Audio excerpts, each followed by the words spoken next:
Assalamualaikum warahmatullahi wabarakatuh.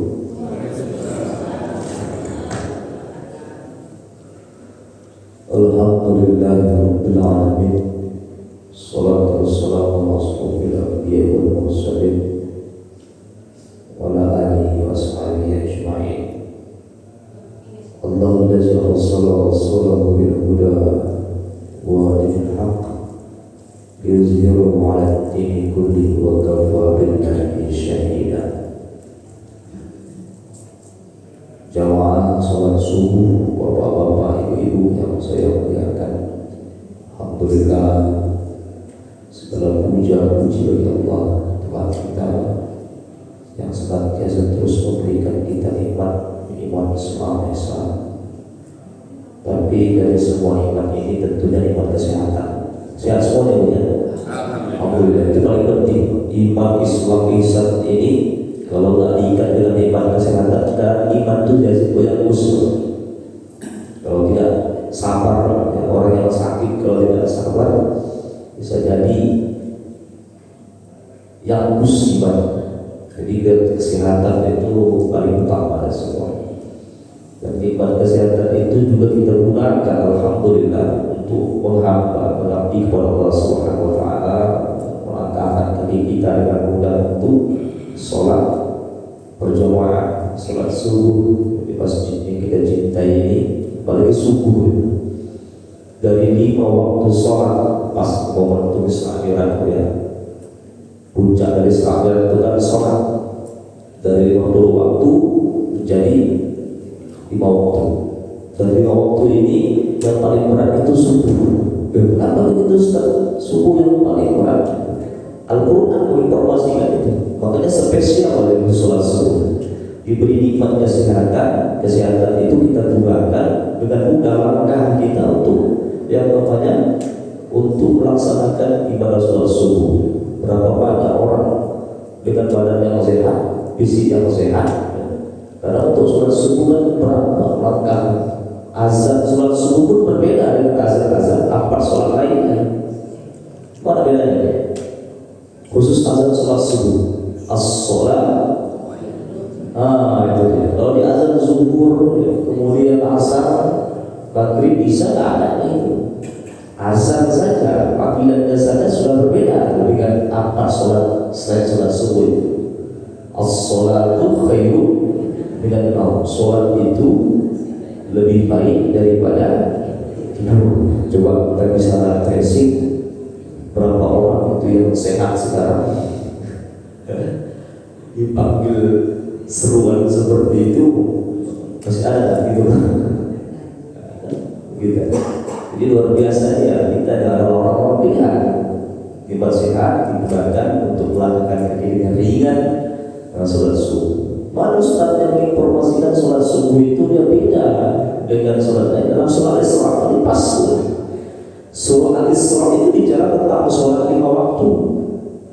Al-Isra itu asal katanya dari Bani Israil. Surah Al-Isra, pembukaan surah Al-Isra. Nah ini kita bahas nanti. Itu langsung bicara tentang Isra.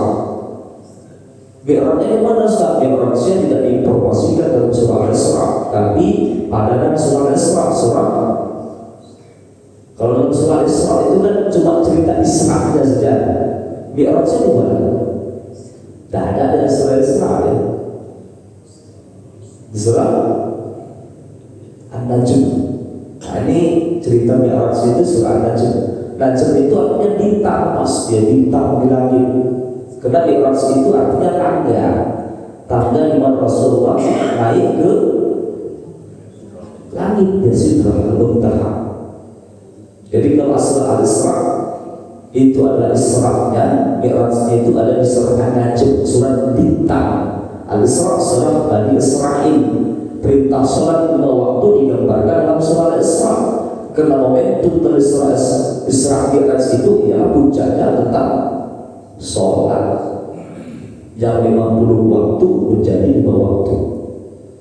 Aqimis sholata liduluki syamsi ila ghazaqil lail. Nah, subuh. Apakah dari disebut subuh di situ?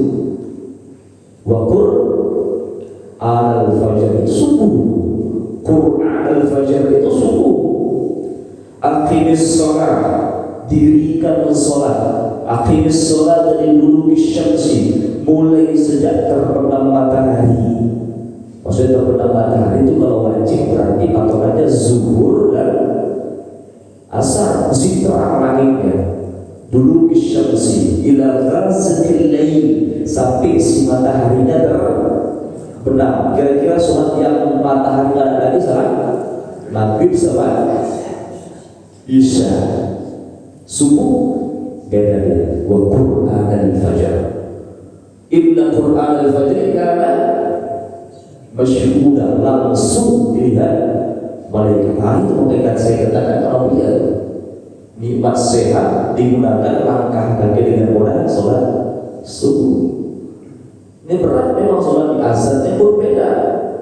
Sholat khairu minan naum, sholat itu lebih baik daripada tidur. Dibilang sholat khairu minan naum, sholat itu lebih baik daripada. Karena subuh itu oleh orang-orang mukmin, orang-orang muslim itu karena masyhur, itu diperhatikan.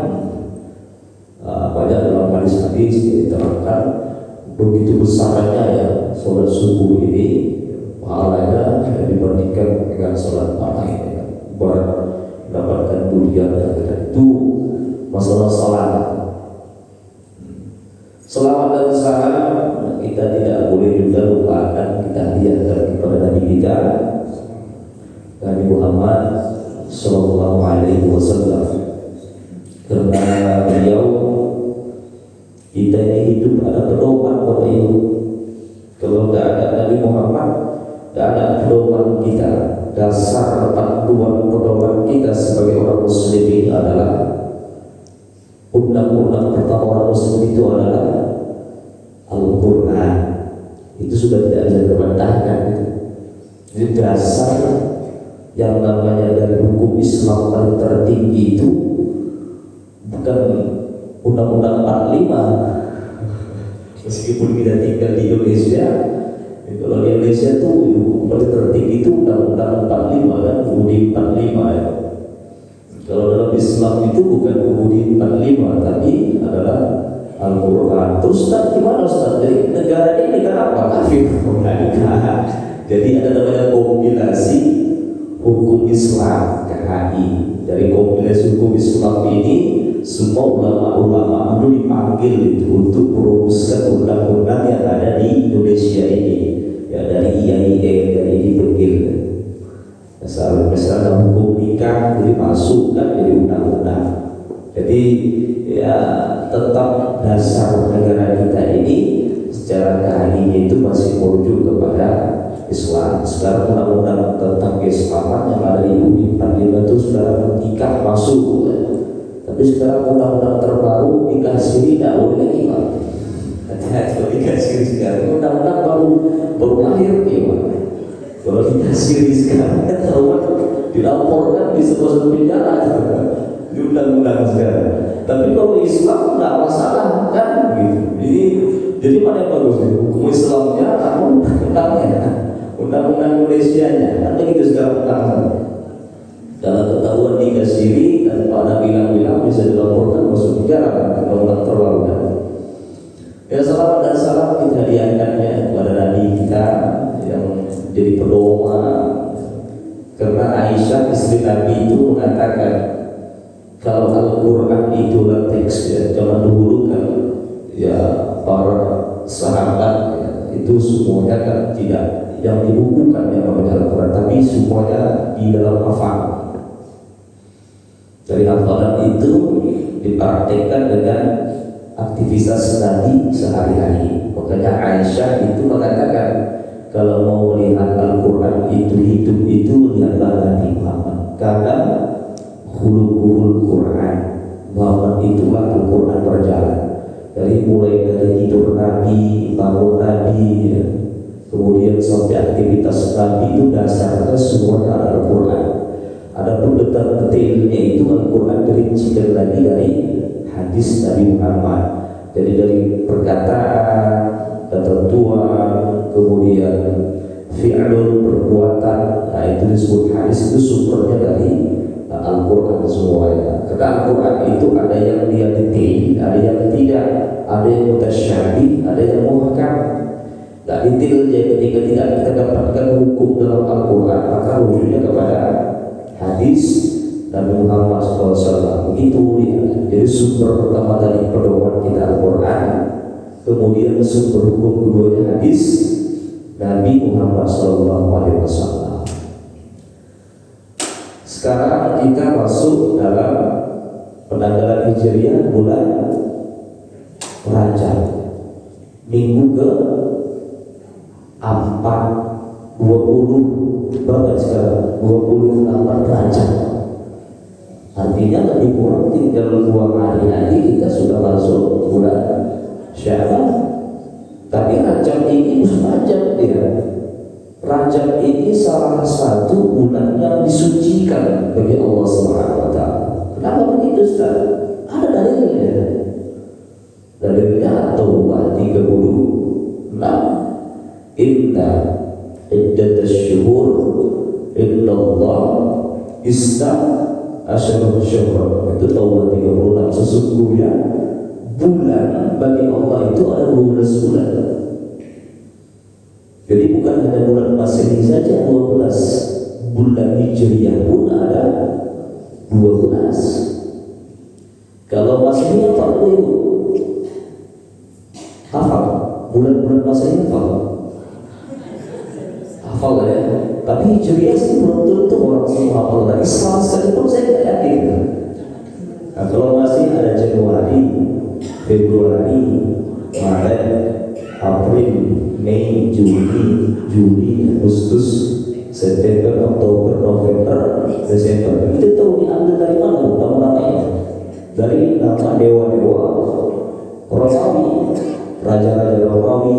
Julius Caesar. Jadi nama-nama Romawi itu dewa-dewa Romawi. Neptunus, ya, September, itu dewa-dewa Romawi. Kalau yang Hijriah ya, ada yang hafal enggak? Yang pertama kita tahu Muharram, 2 Safar, 3 Muharram, kemudian Safar, kemudian Rabiul Awal, kemudian Rabiul Akhir, kemudian Jumadas Awal, Jumadah Akhir, kemudian Rojab, baru masuk. Sekarang Rojab itu baru masuk Sya'ban, habis Sya'ban Ramadan, habis Ramadan Syawal, habis Syawal Zulqa'dah, habis Zulqa'dah Zulhijjah, sama ya. Berarti sekarang penanggalannya Rojab bulan berapa nih? Berapa sekarang? Bulan ke 7. Ini 7, bulan ke-7, bulan Rajab. Bulan Sya'ban berarti 2 hari lagi itu bulan ke-8, 9 itu bulan Ramadan. Nah, momentum Rajab itu yang paling puncak itu ya 27 Rajab tentang Isra wal Mi'raj. Mana disucikan besar? Kenapa Isra Mi'raj itu di situ? Atau waktu itu inna iddatash syuhur illallah isna asyara. Sesungguhnya bulan di sisi Allah itu ada 12 bulan. Jadi kita bilang, kenapa 12 bulan Ustaz? Ya sudah dari sananya begitu. Fi kitabillah sudah menjadi qadar Allah. Mau saya tanya-tanya, tidak Allah buat begitu. Fi kitabillah, ya Allah khalaqas samawati wal ardh. Sebagaimana Allah menciptakan langit dan bumi. Dari 12 bulan ini Allah pilih bulan-bulannya. Ramadan tidak masuk di situ.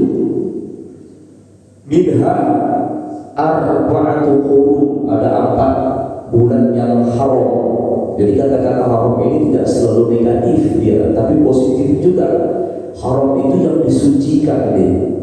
Zulqa'dah, Zulhijjah, Muharram, baru satu lagi yang sekarang bulan Rajab. 3 yang bergandengan, 1 yang terpisah. Rajab ini sekarang. Bulan ini suci, sebagaimana Isra Mi'raj itu menerima perintah sholat yang suci. Sholat itu fungsinya mensucikan sebenarnya. Jadi kalau ada orang yang sholat tapi masih melakukan maksiat, berarti ada yang salah di sholatnya. Inna sholata tanha anil fahsya'i wal munkar. Banyak rupanya Ustaz orang sholat tapi tidak menunjukkan sholatnya. Banyak rupanya. Yang dulu di DPR itu yang muslim itu rata-rata sholat tapi korupsinya jalan juga, ya kan? Orang yang jualan di pasar ini ada dengan pasar Ciputat itu banyaknya muslim kan? Sama, kalau dari mana satu semuanya muslim, karena ada jual babi di situ bu, tidak boleh jual babi di situ kan, semuanya muslim. Kira-kira timbangan ada curang nggak gitu? Bisa jadi ada juga, kan begitu. Sholat mereka sholat, tapi curang dalam timbangan. Sholat mereka sholat, tapi tetap korupsi juga. Kemarin yang lebih menyesalkan lagi, di Tangerang ditemukan mayat seorang laki-laki. Setelah diselidiki, rupanya alumni pondok pesantren yang ada di Tinju. Dapat pembunuhnya. Pembunuhnya siapa? Guru ngaji. Guru ngaji tinggal di Jambi. Rupanya mereka sama-sama pondok di Tinju. Cuma ada permasalahan kecil, sama-sama mengaji. Sekarang udah zamannya edan nih, hati-hati kan sekarang. Orang yang tahu agama pun bukan orang. Bukan? Sekarang zaman edan itu guru ngaji. Beberapa bulan yang lalu atau tahun yang lalu di pondok-pondok pesantren, ustaz-ustaz yang banyak yang coba santriwatinya hamil gitu. Jadi takut kita masuk pondok dulu. Kalau saya kalau di pondok pesantren dulu nggak pernah saya lihat begitu ketika saya pondok di pesantren. Sekarang pesantren nggak takut kita pak, ya kan? Identik pesantren, tapi santriwatinya bisa hamil semuanya, hamil semua, jadi anak luar biasa. Yang tahu agama kan? Oh banyak sekarang kasus-kasus yang aneh-aneh ya, aneh-aneh, sangat aneh-aneh. Di Sumatera Utara, biasanya zaman dulu kita dimarahi ibu kita sama ayah kita, pak. Biasa aja, tidak ada dendam. Di Sumatera Utara tempat saya bulan lalu ada anak bunuh ibunya ditikam 23 kali. Itu ada juga sih. Ya biasa di Sumatera Utara ya, cuma kita berita. Sebelum di Sumatera Utara di Lebak Bulus Sumatera Selatan itu yang laki-lakinya pun ada anak-anak juga. Ditikapnya ayah dan ibunya, ayahnya mati di tempat tidur, ibunya lari masuk naik ke pagar, mesti sempat ditikap, nggak tahu masa di rumah sakit apakah tewas atau tidak. Tapi kalau di Sumatera Utara tewas tempat 23 tusukan. Yang bunuh bukan orang dewasa, anak kecil, anak sendiri, anak kandung, usianya masih SD, SD. Setelah ditelusuri, netizen banyak menyalahkan ayahnya. Setelah ditelusuri rupanya kecanduan game online, main game border misteri, border pembunuhan, misteri pembunuhan. Saya cek juga itu game itu pak. Oh rupanya mencari pembunuh, bagi cara membunuhnya begitu. Kalau masalah dipukul, saya kok dipukul sama orang tua kecil-kecil, tapi tidak ada namanya. Itu sekarang udah zamannya edan sekarang. Ya guru agama ya kadang tidak menunjukkan ya sholat sambil tahan saat fasil enggak, malah dia tidak boleh. Ini yang disebutkan dalam Al-Quran itu banyak orang yang sholat tapi mereka mendustakan agamanya. Ar-Ra'aitan ladzi yukan jadi bukti fadzalika allazi yad'u al-yatim wa la yahuddu 'ala ta'amil miskin fawailun lil. Ini dia orang yang sholat pun ada yang lalai, lupa dia makna dari sholat itu. Jadi Allah itu adanya ketika sholat itu saja. Jadi kalau kita sholat 10 menit 15 menit, Allah itu ada 15 menit itu di pikiran orang. Padahal bukan itu. Kalau kita tahu Al-Quran, Allah itu tidak hanya ada di sholat saja. Keluar dari masjid, Allah terus tetap di sini. Kalau Allah hilang dari sini, lupa. Jadi Allah tetap dihujamkan dia meskipun keluar dari masjid 24 jam itu tidak boleh suka lupa sama Allah. Allah, Allah, Allah, Allah, Allah 24 jam. Tapi syukur-syukur ketika kita sholat kita ingat Allah. Ya cuma hanya itu, tapi jarang biasanya orang ketika keluar dari masjid itu lupa dia sebut Allah. Padahal wadhkurullah katsira, kan begitu, sebut Allah sebanyak-banyaknya. Jadi Allah, Allah, Allah, Allah, Allah begitu. Jangan hanya di sholat 5 waktu saja. Jadi ketika sholat, jadi Allah itu hanya ada di masjid saja, tapi di pasar Allah tidak ada, di kantor Allah tak ada. Tapi Allah itu semuanya meliputi di mana kita berada, selalu ada Allah. Tidak hanya dalam sholat kita. Nah itu dia. Oke, nah, sekarang kita masuk dasar pertamanya dalam Al-Isra ini. Saya jelaskan. Dalam surah Al-Isra ini kita ambil 5 ayat saja. Ya 5 ayat. Mudah-mudahan cukup waktunya. Ayat pertama ketika kita buka Al-Quran, surah Al-Isra, jadi Bani Israil sedang Isra, langsung bunyinya Subhanalladzi asra bi'abdihi laylan minal masjidil haram ila masjidil aqsa alladzi barakna hawlahu linuriyahu min ayatina innahu was-sami'ul basir. Ini peristiwa Isra. Sabang Yasri, jalan. Siapa yang jalan di situ? Yang jalan di situ Nabi Allah, Nabi kita, Nabi Muhammad sallallahu alaihi wasallam. Jadi itu peristiwanya, peristiwa 10 kenabian. 10 kenabian yang mengatakan 11 kenabian Isra. Pindah tempat dalam semalam saja. Pada saat itu belum ada Grab, belum ada busway, belum ada bus ya. Kereta cepat di Indonesia sudah ada bus, Jakarta itu tidak ada. Tapi Rasulullah itu lebih bus pindah dari kota Makkah, Masjid Haram ke Masjid Aqsa dalam hitungan cepat.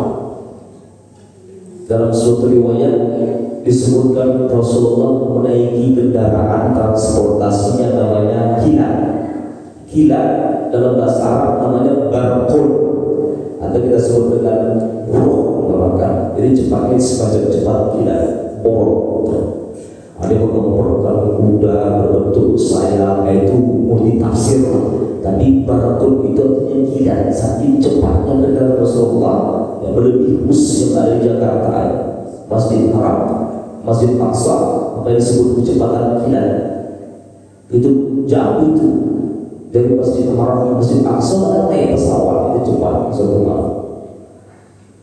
Ada apa di Masjid Haram dengan Masjid Aqsa ini? Oh ternyata dua tempat ini, dua tempat yang diberkahi. Itu dalam Al-Quran. Alladzi barakna Allah. Kenapa diberkahi? Kalau kita sholat di Masjid Haram, pahalanya berapa? 100.000. Kemudian kalau kita sholat di Masjid Aqsa, pahalanya 1.000. Satu lagi masjid di Kuba, Masjid Kuba berapa? Pahalanya 500. 100.000, 1.500. Masjid Haram,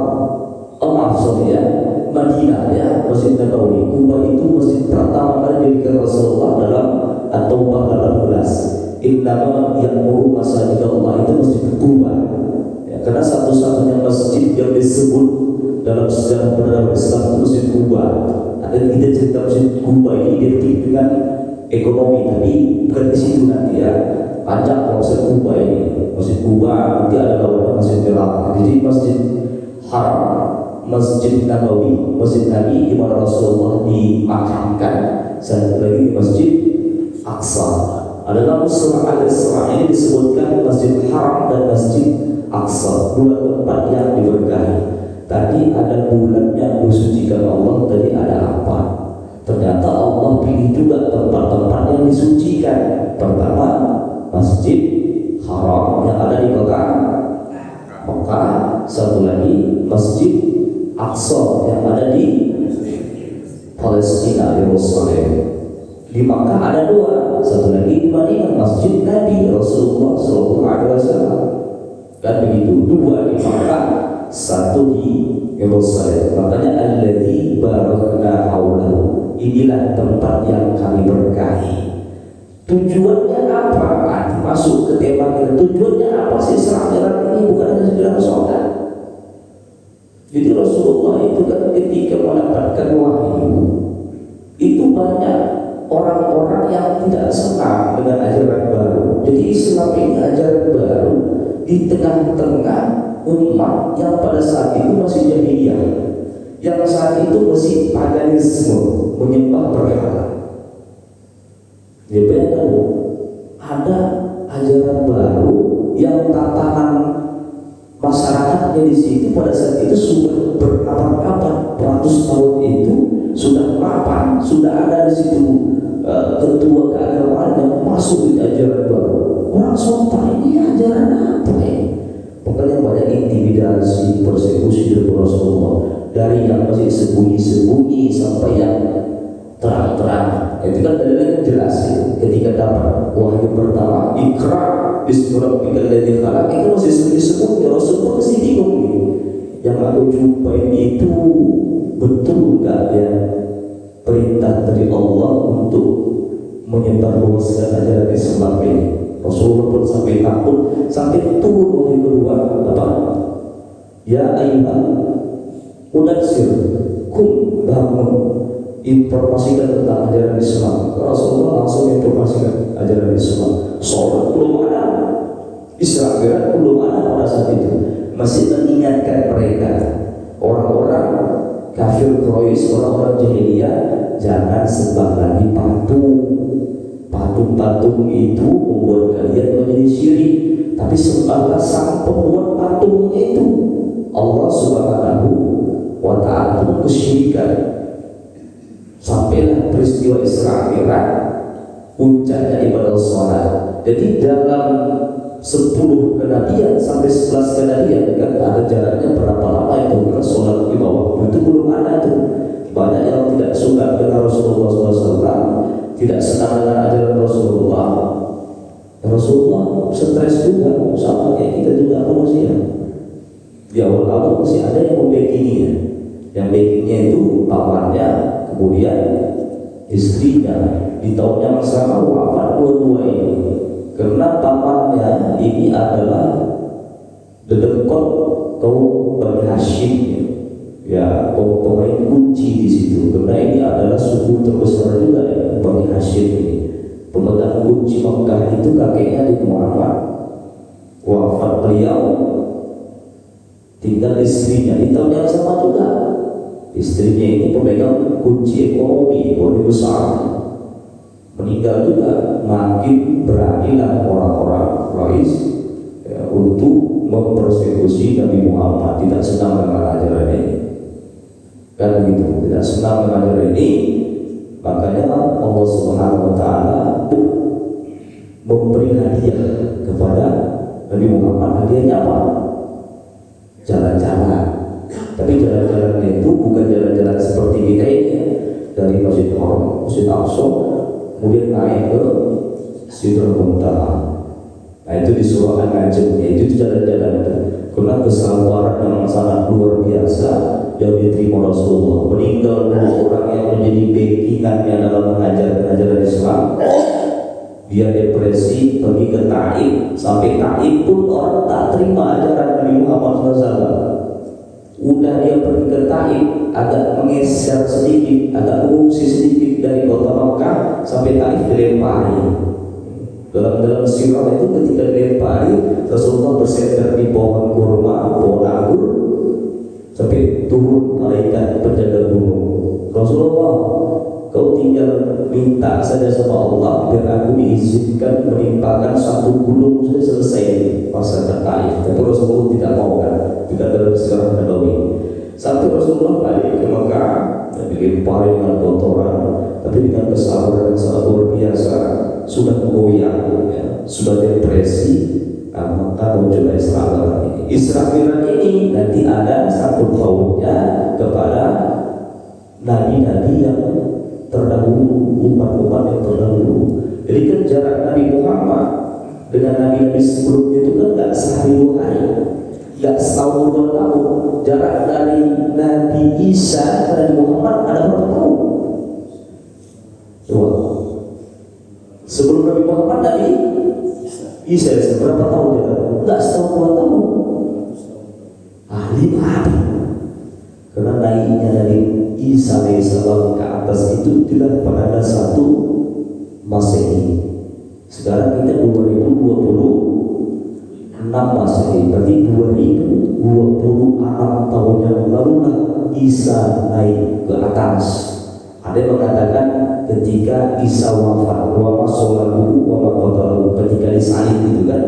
Ada yang mengatakan ketika lahir. Ini 2 riwayat ini tinggal kita rujuk mana saja. Ada yang bilang lahirnya Nabi Isa 1 Masehi. Ada yang mengatakan wafatnya Nabi Isa naik ke atas ke langit itu 1 Masehi. Tinggal mau pada rujukannya itu. Dua-duanya itu sama-sama ada meriwayatkan. Nah, itu 1 Masehi. Nabi Muhammad lahirnya 5 terus 1 abad ke-5. Jadi 5 abad, bukan setahun 2 tahun, 500 tahunan jaraknya itu lahir Nabi Muhammad SAW itu. Jadi itu jauh dia jaraknya itu. Dikasih hadiah ya, untuk menunjukkan linuriyahu, untuk kami tunjukkan kepada wahai Muhammad bahwasanya sebelum kau pun nabi-nabi yang sebelum kau pun juga ini mengalami sama nasibnya sepertimu ini. Ayat berarti merujuk kepada nanti Al-Baqarah 2:14. Tahu Al-Baqarah 2:14?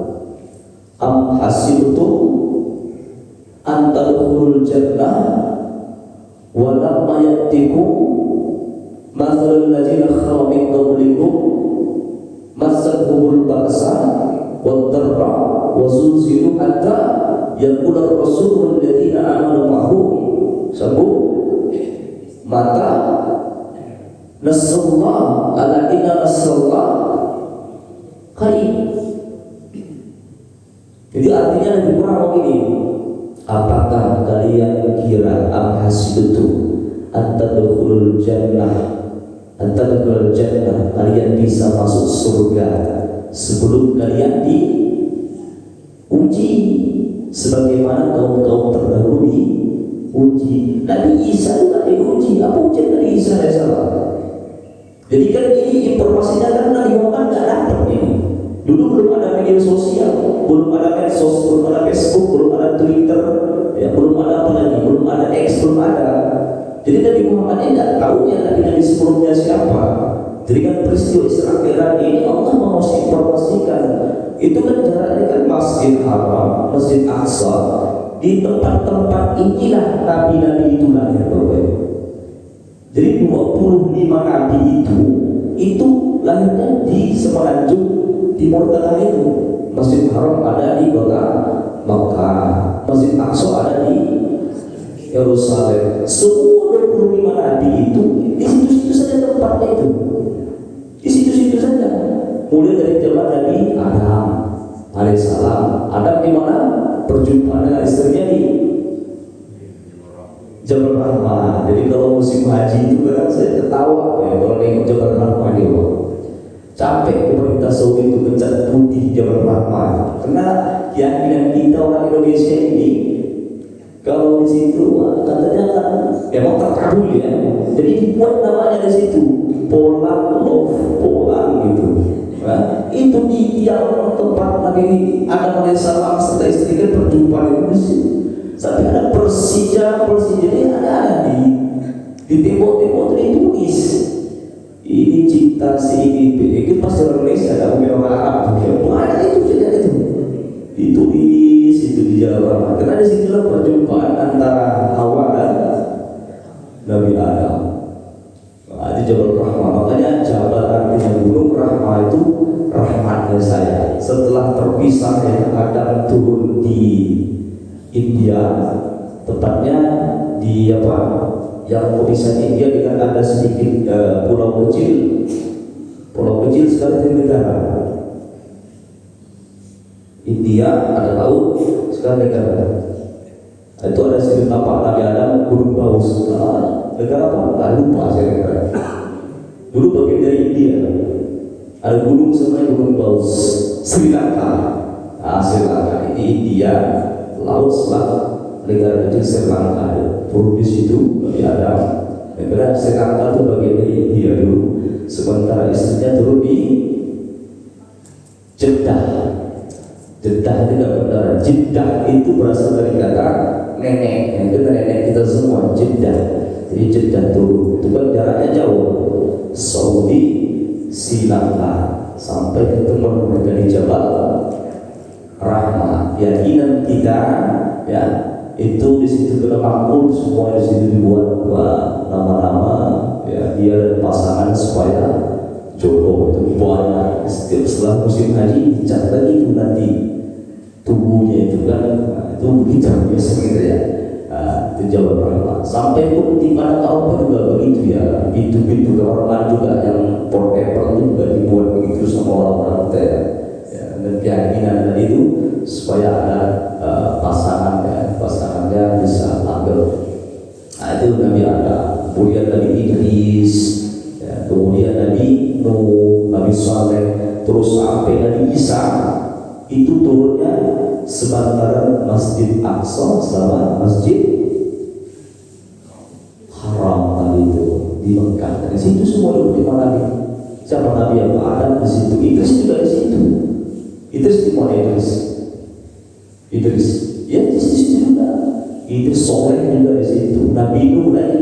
Nabi Nuh bertengger kapalnya ketika bercerban juga di situ-situ juga. Di Gunung Ararat. Ararat itu berbatasan langsung dengan Palestina, dulu Syam namanya. Bukan kita bilang Palestina, namanya Syam. Terbagi menjadi 5 negara. Di situ juga wastawat ala judihi, sampailah kapal Nabi Nuh itu setelah surut airnya wastawat ala judihi. Nanti Judi, di mana mungkin Judi itu? Sebagian Syam. Syam itu sekarang 5 negara. Israel, kemudian Palestina, kemudian Jordan, apalagi Syria, satu lagi apa? Satu lagi apa? Lupa saya. Jordan, Palestina, Israel, Syria, sudah. Lebanon, ya Lebanon itu ya. Ya 5 negara ya. Dulu semuanya namanya Syam. Kapal Nabi Nuh itu di situ lah. Wastawat ala judi, bertengger di situ.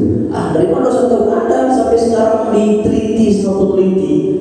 Jadi besarnya kapal Nabi Nuh itu bertengger di Bukit Judi. Bukit Judi itu Bukit Ararat namanya. Bukit gunung ya, kalau bukit kecil Gunung Ararat. Gunung Araratnya ada Gunung Ararat besar, ada Gunung Ararat kecil. Nah kebetulan kapal antar Nabi itu ada di Ararat kecilnya itu. Ararat kecil itu meliputi 3 negara sekarang. Sebagian besar, ada sebagian Turki itu besar banget itu. Penterahnya itu Pak. Apa nggak besar ya? Yang masuk di situ kan bukan manusia saja Pak, tapi binatang-binatang semua masuk ke pasar-pasar. Itu begitu besarnya penterah Nabi Nuh, Nabi Soleh, semuanya di situ sebentar. Apalagi bapak para nabi. Siapa bapak para nabi? Nabi Ibrahim. Dari mana asalnya? Babilonia. Di mana Babilonia itu Pak? Irak. Babilonia itu ada di Irak. Di situlah Nabi Ibrahim. Kalau kita lihat jalan Nabi Ibrahim, Babilonia sampai terakhir dia di Mesir. Sampai Mesir, jalan kaki dari Irak sampai ke Mesir. Jadi itu juga saya ngomong, Muhammad ini rapat dinas di kepala Nabi sebelum engkau. Di bapak yang baru ada Isa alaihissalam, juga dia susah untuk mengajarkan ajaran Islam. Apa paling susah? Sampai Nabi Isa dibunuh untuk mengajarkan Islam kepada kaumnya pada saat itu resikonya nggak bisa disalib. Jadi kenapa bisa disalib itu? Karena dari ajaran agama Hanif pada saat itu kan, bahwasanya Allah itu satu. Gak senang pemerintahan situ, pemerintahan Romawi. Ini siapa nih orang? Untuk makin banyak pengikutnya. Awalnya sendiri Nabi Isa diajarkan, ajaran Nabi Isa itu tentang kasih, Injil, ya, orang-orang miskin, kemudian dia rangkul semuanya. Orang pada sedang mengajar Nabi Isa alaihissalam. Ada di situ gubernur Romawi punya kekuasaan. Tiba-tiba makin banyak pengikutnya Nabi Isa. Jadi agak terancam gubernur Romawi. Ini kalau makin banyak bisa kalah ini secara politik ini, tangkap salib. Jadi untuk menginformasikan kepada Nabi Muhammad, begitu Nabi Muhammad, Nabi Ibrahim juga, kakekku juga begitu, diuji kenapa? Dibakar.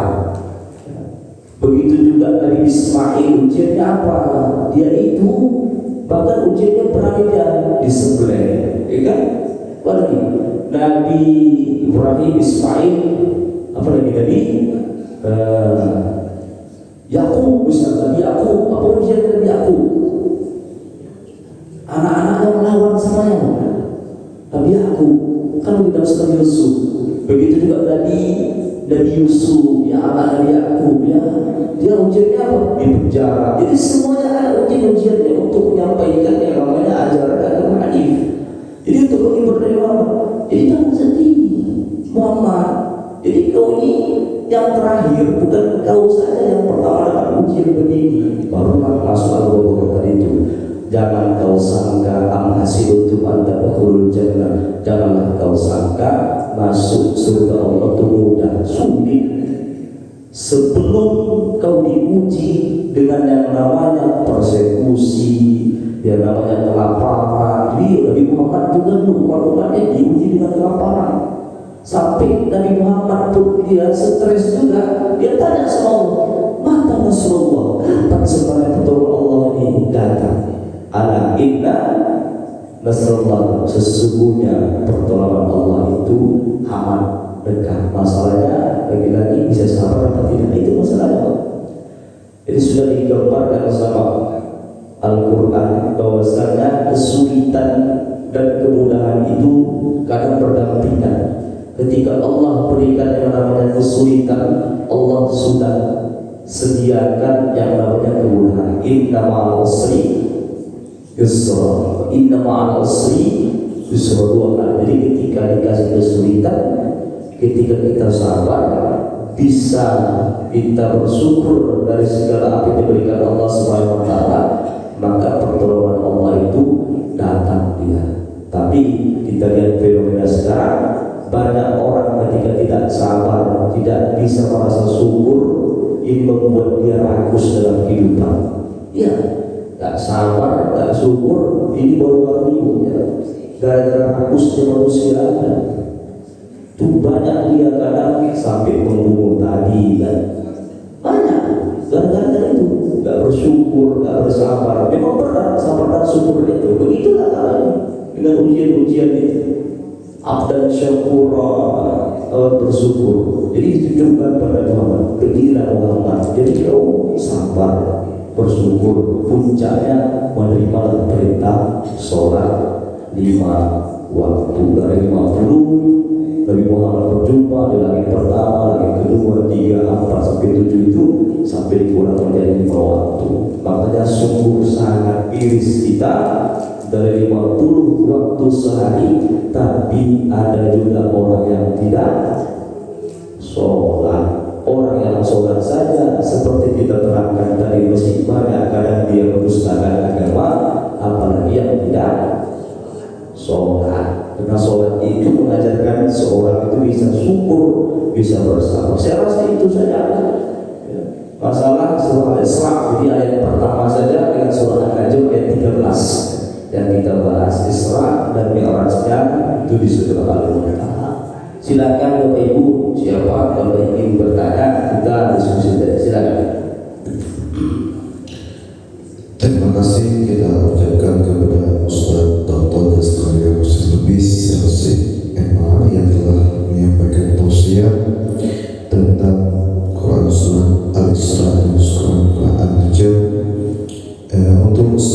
Baiklah Bapak Ibu jamaah saudara yang dimuliakan oleh Allah Subhanahu wa taala, yaitu seperti biasa sesi tanya ibu yang dan bapak yang bertanya, nanti Ustaz yang akan memberikan jawaban. Ya. Silakan. Ya, baik.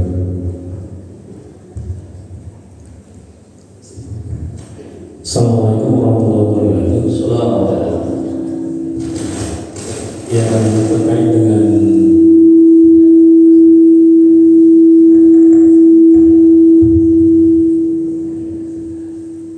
dari surat Al-Isra dari ayat pertama, Ustaz. Allah jelas memperjalankan Rasulullah pada malam hari. Yang ingin saya tanyakan ini, apa hikmah di balik surat ayat 1 Al-Isra itu tersebut, ya Allah, Ustaz, Allah memperjalankan itu karena kita pada saat kita tahu dalam dalam perjalanan atau dalam peristiwa tersebut, pada masa itu masyarakat tidak akan pernah pikirannya dapat dia terima bahwa ada perjalanan malam hari yang bisa pada dari jarak antara Masjidil Haram ke Masjidil Aqsa. Itu saja mereka sudah tidak bisa terima.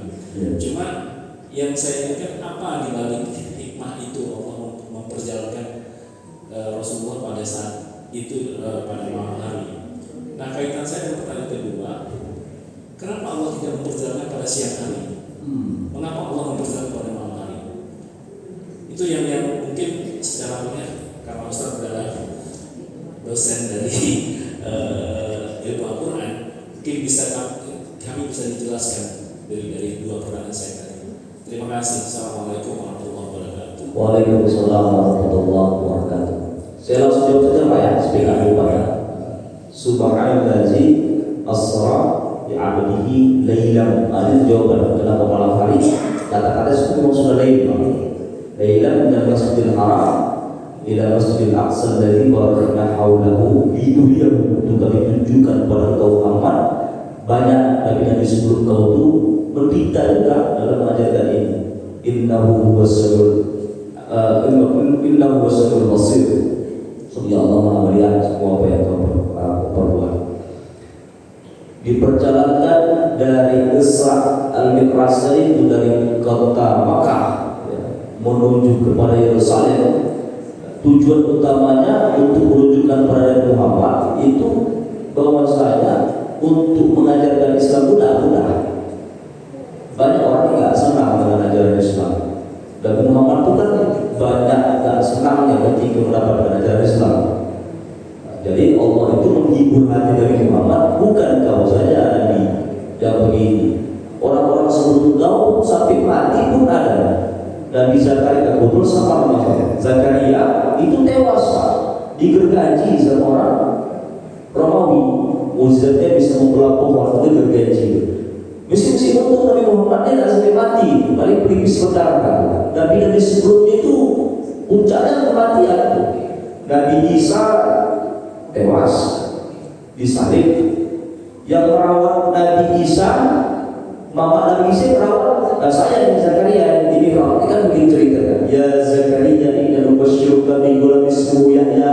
Jadi surah Maryam itu cerita tentang Zakaria, maksudnya Zakaria. Jadi tentang cerita Nabi Zakaria.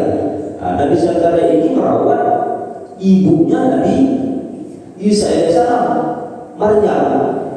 Mengenaskan Nabi Zakaria ini dibunuh Romawi, digergaji. Anaknya, anak Zakaria mati juga, dipenggal kepalanya. Inna nubasyyiruka bi ghulamin ismuhu Yahya. Meskipun nama anak saya bukan Yahya, Yahya juga dipenggal kepalanya. Jadi sampai begitulah untuk mengajarkan agama Hanif ini, agama satu ini, Muhammad sampai mati gitu. Isa, Yahya, siapa lagi tadi?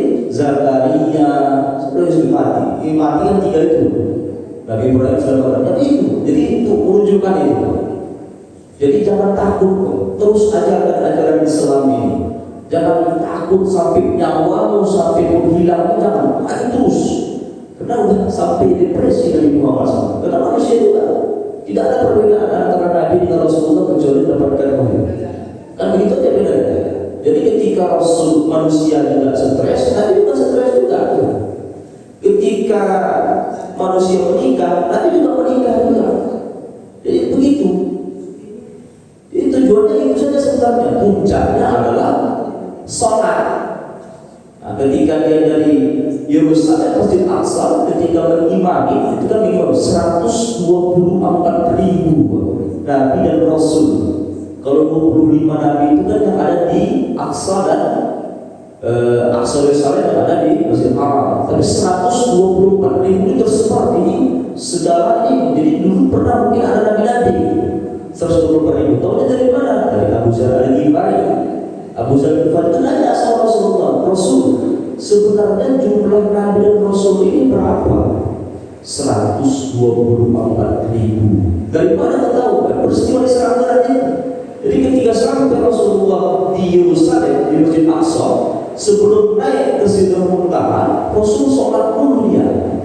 Sholat makmumnya itulah Nabi-Nabi dan Rasul 124.000. Dari 124.000 itu 315 itu adalah Rasul. Yang kita ketahui ada 25 Nabi.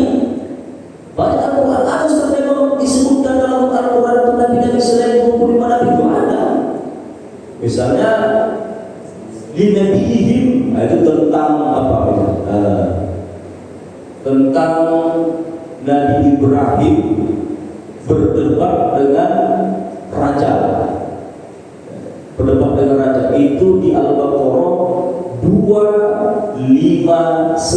Coba 259, 260, 261 ini cerita tentang Nabi di situ.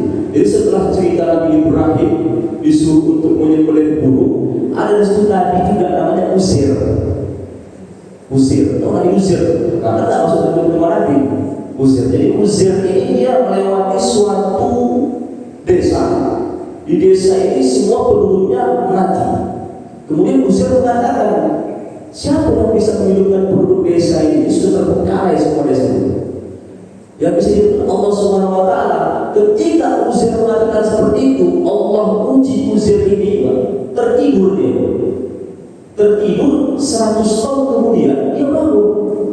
Jadi makanan apel yang dia makan itu dengan keledai yang dia bawa itu sudah jadi tukang berulang, kecuali makanannya kayak baru makan sehari. Ketika dia bangun, tahu nggak usah berapa hari kamu terbangun? Paling sehari atau setengah hari.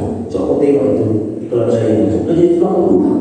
Itu ada di 260 tuh. Audal ladzi marra ala qaryatin wa hiya khawiyatun ala urushiha. Uzir itu namanya siapa? Yahudi. Uzir ini bagi orang Yahudi adalah anak Tuhan. Jadi mirip-mirip. Isa ini bagi orang Kristen adalah anak Tuhan. Jadi kalau Kristen mengatakan Isa anak Tuhan, kalau Yahudi mengatakan Uzir anak Tuhan, kecuali Islam tak ada anak-anaknya. Qul huwallahu ahad, Allahus samad. Kan begitu. Jadi banyak yang diimani Rasulullah 124.000 Nabi sebelum dia naik ke Sidratul Muntaha. Dari 124.000 ini semuanya penuh dengan ujian-ujian yang diberikan Allah. Jadi gak mudah, gak gampang masuk surga Allah itu. Harus diuji, kelaparan, kemudian goncangan-goncangan, intimidasi ketika kau sabar, makanya surga Allah pun akan terbuka. Kira-kira itu Pak, malamnya informasi sudah hilang, bukan haram kan gitu. Kenapa malam? Wallahu a'lam bishawab. Kan Allah yang tahu. Karena dalilnya mengatakan itu akal pada malam hari. Gitu Pak. Siang rame. Siang rame. Ya. Yang terkait dengan peristiwa perjalanan malam hari tadi, selain tadi Allah memang menunjukkan kepada Nabi Muhammad bahwa peristiwa nabi-nabi sebelumnya. Cuma pada saat itu kan masyarakat banyak yang tidak akalnya tidak sampai bahwa perjalanan itu rasanya nggak mungkin. Tapi kalau kita lihat masa sekarang, mungkin. nah Apakah Allah menunjukkan itu, Ustaz? Bahwa nanti pada saat para masa akan datang itu akan terjadi hal yang tidak terfikirkan oleh para masyarakat pada masa itu. Apakah itu Allah? Itu yang kita pengen penjelasan, Ustaz. Salah satunya. Terima kasih. Ya, liduriahu itu Pak, ya, untuk menunjukkan kepada engkau ya, beban-beban itu juga untuk masa depan. Bisa juga untuk masa depan. Jadi kenapa orang-orang pada saat itu tidak percaya? Teknologi pada saat itu belum seperti sekarang, tidak Pak ya? Bisa dari Masjidil Haram, kota Makkah ke kota Yerusalem, Aqsa dalam semalam. Ketika dibicarakan seperti cuma satu yang percaya, itu Abu Bakar As-Siddiq ya. As-Siddiq karena gelarnya As-Siddiq, orang yakin, betul Abu Bakar. Ya betul, aku yakin itu. Perjalanan Nabi Muhammad dari yang namanya kota Makkah ke Yerusalem itu dalam semalam. Orang tak meyakini, tidak meyakini. Tapi dalam kitab-kitab yang lain ini memang kita wajib.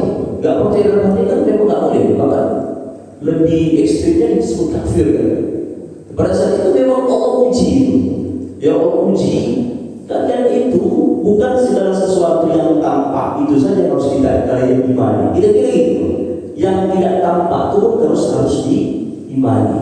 Itu ujian sebenarnya pada orang berakal. Jadi orang-orang ateis itu tidak ada zaman dulu. Zaman dulu tidak ada orang ateis.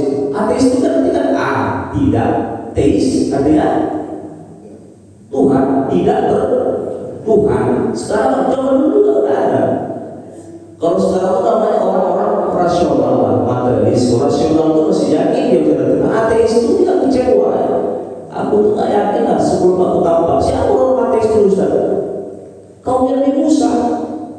Musa itu Pak tidak mau beriman kepada Tuhannya Musa sebelum nampak Allah jahrotan. Kami nggak mau beriman sama Musa. Jadi ini kurang aja dari yang sudah diselamatkan dari Musa dalam surah Toha. Surah Toha itu surah paling lengkap cerita tentang Nabi Musa. Surah Toha itu sudah diselamatkan dari Musa dari tindasan Firaun yang ada di Mesir. Terbelahlah singkat cerita Laut Merah itu, mereka itu dengan pimpinan Nabi Musa sampailah ke tanah yang dijanjikan. Bahasa Inggrisnya promise land, bahasa Arabnya al-ardul muqaddasah, tanah yang dijanjikan. Itulah tanah segala tempat mereka bangun negara di Israel. Makanya keyakinan itulah yang membuat mereka membangun Zionis tadi itu. Jadi Israel Raya itu memang tanah dijanjikan sama mereka kan gitu. Belum lagi kering kaki tapak untuk menyeberangi Laut Merah juga. Dia minta sama Nabi Musa, tunjukkanlah Tuhan Musa supaya kami yakin.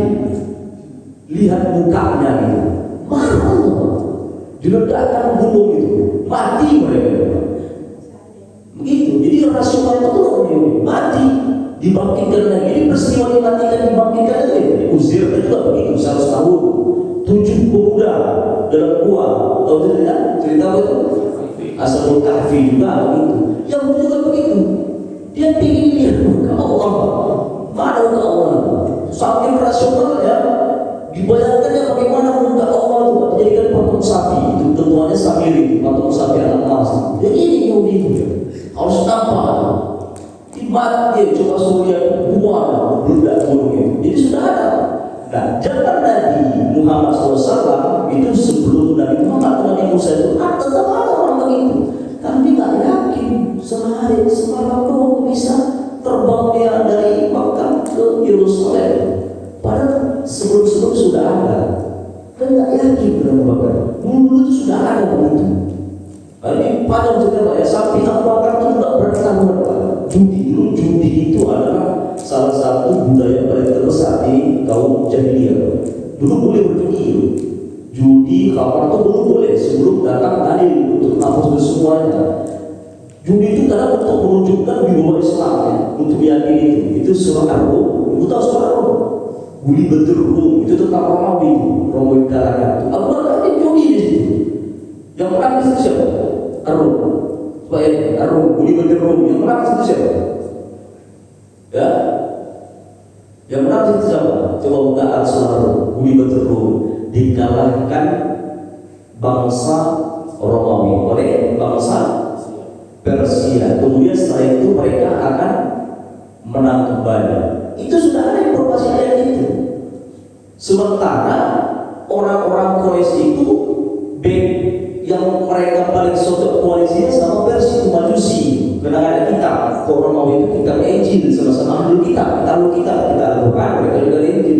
Jadi sudah tahu bakal itu informasi Al-Quran mengatakan beberapa tahun kemudian Romawi akan menang. Taruhan bakal, ayo taruhan kita. Ujian apa? Kan itu dalam Al-Quran, apa? Taruhan kita siapa menang? Oh enggak, pasti Persia, karena selalu menang terus di Persia ini. Kami menang. Kita tahu informasi Al-Quran itu berkasa. Menang Romawi kan? Menang taruhan bakal sampai dari ada mengharamkan yang namanya judi dan narkoba. Jadi gitu Pak. Jadi menguji kadang untuk kepada orang-orang rasional yang kadang tidak percaya dengan adanya Tuhan. Bahwasanya bukan yang terlihat ini saja yang harus kau yakini, tapi harus ada yang tidak terlihat.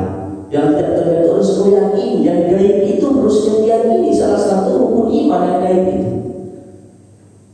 Misalnya angin itu tidak bisa kita lihat, tapi bisa kita rasa. Kira-kira ini semua ujian untuk orang rasional. Jangan kau gunakan akalmu saja. Karena yang tidak terlihat itu ada, tapi jangan kau tidak yakin. Kira-kira gitu Pak. Ya. Oke, selanjutnya mungkin dari kalangan ibu-ibu. Ibu-ibu satu lagi. Nggak apa-apa lagi kita diskusi aja.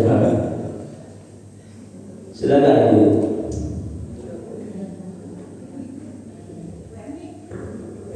Silakan ada.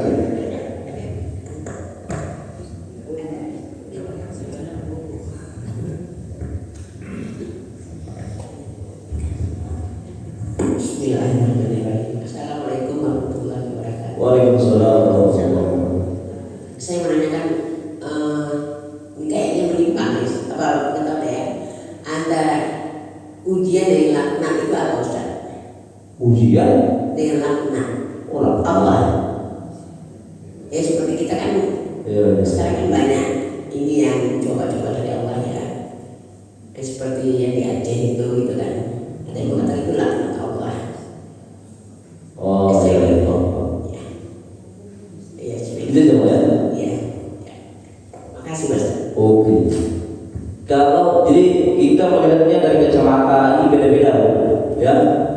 Kalau itu dibilang pelajaran dalam Al-Quran itu ada, ya. Zaharul fasad fil barri wal bahri bima kasabat aydiyun nas liyuziqhum. Ini pelajaran liyuziqhum ba'da allazi 'amilu la'allahum yarji'un. Telah tampak, ini kan konteksnya Sumatera nih ya, musibah yang Sumatera itu laknat atau ujian kan gitu kan. Telah tampak kerusakan zaharul fasad fil barri, di darat, di lautan, di makasaban, yang disebabkan oleh ulah tangan manusia, ya kan? Tujuannya apa? Dengan ada musibah itu liuziqahum, biar tahu beliau. Kalau kalian berlebihan eksploitasi alam, hebat, aku berikan aja liuziqahum supaya pelajaran dari perbuatan kalian itu, supaya kalian sadar Allah yarji'un, supaya balik lagi kepada surga Allah. Apa surga Allah? Menjaga lingkungan.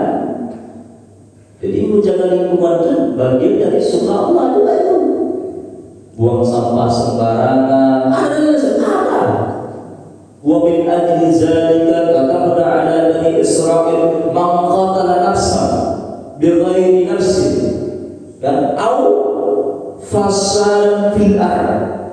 Ini lagi Bani Israil lagi telah disebutkan kepada Bani Israil tidak boleh yang namanya membunuh manusia dan merusak lingkungan. Bahkan perumpamaannya, kalau kita bisa memelihara satu manusia saja, bahkan ada ma'ahyan nas jami'ah, itu seolah kau pelihara semuanya umat manusia. Artinya apa? Kalau ada anak yatim, mana kita pelihara, itu seolah kita pelihara semua manusia. Tapi kalau seandainya kau juga pelihara lingkungan, soalnya kau juga menyelamatkan alam semesta ini. Jadi eksploitasi itu boleh Ustaz, boleh tapi tidak boleh berlebihan. Kenapa boleh Ustaz? Jelas lagi dalam surah Hud. Apa surah itu? Sesungguhnya manusia ini adalah khalifah di bumi. Karena kita khalifah di bumi, manfaatkanlah yang apa di bumi. Gimana caranya? Inna awwala baiti wudi'a lin-nas bi Makkah Mukarramah, itu rumah pertama yang dibangunkan Allah untuk manusia. Ayat tentang Nabi Adam itu adalah Makkah Mukarramah itu. Itu representasi rumah itu kan Ka'bah itu. Jadi manusia itu untuk membuat perlindungan bangun rumah. Ketika bangun rumah kan kita harus tebak-tebak pohon-pohon, boleh kan? Tapi kalau berlebihan kayak di Sumatera, itu nggak boleh. Dulu alam semesta ini semua hutan-hutan. Sekarang sudah cantik, ada masjid, ada rumah, ada hutan itu. Bagaimana ada masjid ini, ada rumah sekarang ini? Eksploitasi, kita duduk di hutan-hutan itu boleh, asal sesuai dengan tupoksinya. Tapi kalau berlebihan, rakus. Segala sesuatu tidak boleh berlebihan, rakus. Yang ada di Sumatera Utara itu udah berlebihan, rakus. Sampai kayu-kayu gelondongan itu udah dikasih nomor-nomor tuh, 1, 2, 3, pabrik-pabrik kertas mana itu. Jadi kayu-kayu itu jadikan kertas tuh, kertas-kertas yang untuk ya, sekolah-sekolah dari kayu. Itu jadi orientasinya sudah kapitalis tuh. Makanya kira-kira ini adalah sistem kapitalis. Kalau sistem kapitalis itu orientasi manusia otaknya profit, tidak ada Tuhan. Yang namanya kapitalisme itu dalam rujukan bukunya itu tidak ada Tuhan, bahwa tidak ada. Pokoknya keuntungan pokok tidak perlu di orang lain. Yang penting sama duit. Tidak penting mau orang celaka, mau orang gimana, tidak penting. Yang penting duit. Kapitalis begitu. Kapital yang paling kaya itu modal yang paling duit dari kereta orang lain. Itu bangi, digunduli semuanya, pohon-pohon yang seharusnya jadi penopang banjir. Allah marah. Yuzikum faqad al-amin. Makanya kan efek jadinya sudah berkali. Apa mungkin Tuhan bosan melihat tingkah kita? Kan? Cobalah bertanya pada rumput yang bergoyang. Udah berlebihan, udah bosan dengan eksploitasi berlebihan itu. Jangan berlebihan. Bangun rumah boleh, tapi kalau berlebihan, otaknya kapitalis saja. Itu orang itu kalau dalam konteks Zuharul Fasad Bari itu namanya adalah gara-gara tangan manusia. Kalau lagi sains, ya sains mengatakan ya karena pohon sudah ditubangi, maka banjir air yang sudah ada di sungai itu ketika dia meluap tidak bisa lagi diserap oleh akar-akar pohon begitu. Tapi jelas dalam agama ini adalah ulah tangan manusia yang terlalu rakus. Itu rakus tidak boleh. Gitu.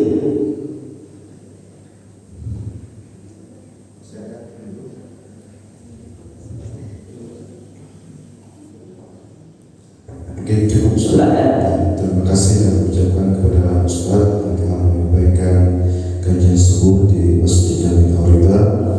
Mungkin selanjutnya kami mohon kepada Ustaz untuk membaca doa supaya kajian kita ini semakin berkah dan ilmu-ilmu yang Ustaz berikan ini bisa kita amalkan dalam kehidupan sehari-hari. Silakan Ustaz. Baiklah, kita tutup ya kajian kita ini. Mudah-mudahan apa yang kita pelajari ya, meskipun beberapa ayat saja dalam surah Al-Isra dan surah An-Najm ini menjadi oleh-oleh kita ya, oleh-oleh kita pulang. Kalau tidak dari masjid ini kita pulang sudah ada satu ayat saja ya, atau 2 ayat, 3 ayat lah tadi yang saya sebutkan. Ini menjadi ya, introspeksi lah dalam diri kita dan kita jadikan ini ayat jadi pedoman dalam kehidupan kita ya. Ada hasilnya wala kuliah surah Al-Fatihah.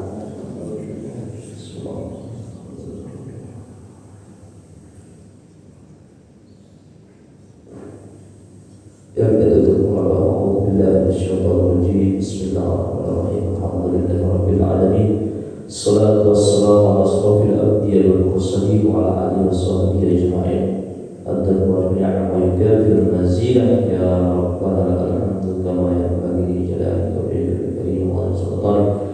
Sallallahu alaihi wasallam wa sallallahu alaihi wa sallam ahwal wal afat wa taqbilna bi jami'il hajat wa tatahhamna bi jami'is sayyi'at wa tarfa'na bi 'indika 'ala darajat wa tuballighuna biha ya Allah sallallahu min jami'il khairati fil hayati wa ba'dal mamat. Allahumma ij'al jam'ana hadha jam'an marhuma. Allahumma ij'al jam'ana hadha jam'an marhuma wa tafarraqna maksuma. Rabbana zalamna anfusana wa in lam taghfir lana wa tarhamna lanakunanna minal khasirin. Rabbana taqabbal minna innaka antas samiul 'alim wa innaka antat tawwabur rahim. Rabbana atina fid dunya hasanah wa fil akhirati hasanah wa qina adzabannar. Alhamdulillahirabbil alamin. Assalamualaikum